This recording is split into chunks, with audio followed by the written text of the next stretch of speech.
नमस्कार बंधुरा केमन आছেন सबाई आशा करी आपनारा खूब भालो आছেন। आमी दीपक आपनारा देखছেন शखेर गार्डनिंग। आज के आमी सिंगोनियम एवं एग्लोनिमा प्लांटेर काटिंग तैरी करब। एकटा प्लांट थेके आमरा नतून छोटो छोटो अनेक चारा काटिंग करते पारी। काटिंग करार आगे चारार निर्बाचनटा खूबই प्रयोजन। आमरा 1-1.5 इंची मतो एकटा काटिंग नेब जेटा कांड थाकबे। तो आमरा एकटा काटिंग अलरेडी चूज करेছি, तो ओटाके केटे नेब।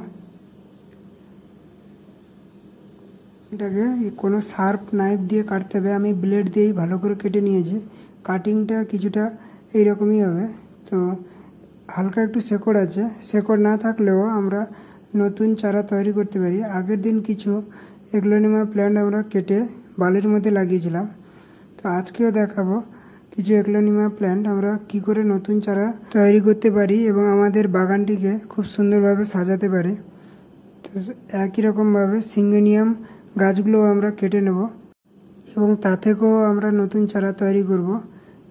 একটা শেকড় আছে, তো শেকড়টাকে আমরা কাজে লাগাবো।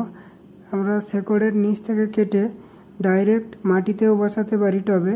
তাছাড়া না শেকড় থাকলেও আমরা মাঝ বরাবর কেটে বালির মধ্যে কাটিং পাউডার দিয়ে লাগিয়ে দিলে তো অনায়াসে রুট বেরিয়ে যাবে এবং কেটে নেওয়ার নিচের অংশ থেকে পাতার ভেতর থেকে আরও নতুন নতুন শাখা বেরিয়ে আসতে থাকে।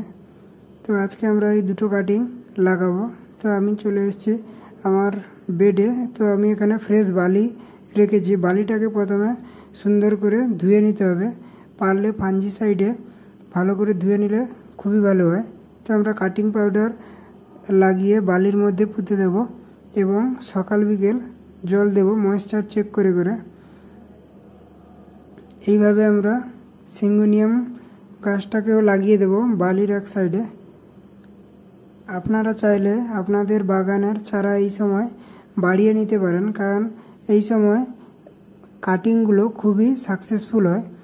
তো বন্ধুরা, যারা নতুন নতুন এসেছে চ্যানেলে, আমার চ্যানেলটাকে প্লিজ সাবস্ক্রাইব করে দিও এবং ভালো লাগলে একটা লাইক করে দিও এবং তোমাদের মূল্যবান কমেন্ট করতে ভুলো না। তো বন্ধুরা, আমাদের শখের গার্ডেনিং চ্যানেলে আমরা গার্ডেনিং রিলেটেড ভিডিও নিয়ে আসতে চলেছি এবং সিড জার্মিনেশন থেকে শুরু করে এবং গাছকে আমরা কিভাবে কেয়ার করব পুরো ডিটেলস ভিডিও আসতে চলেছে এবং শখের গার্ডেনে আমরা কি কি আপডেট করলাম তার একটা নতুন ভিডিও আমরা ডেলি আপলোড করব।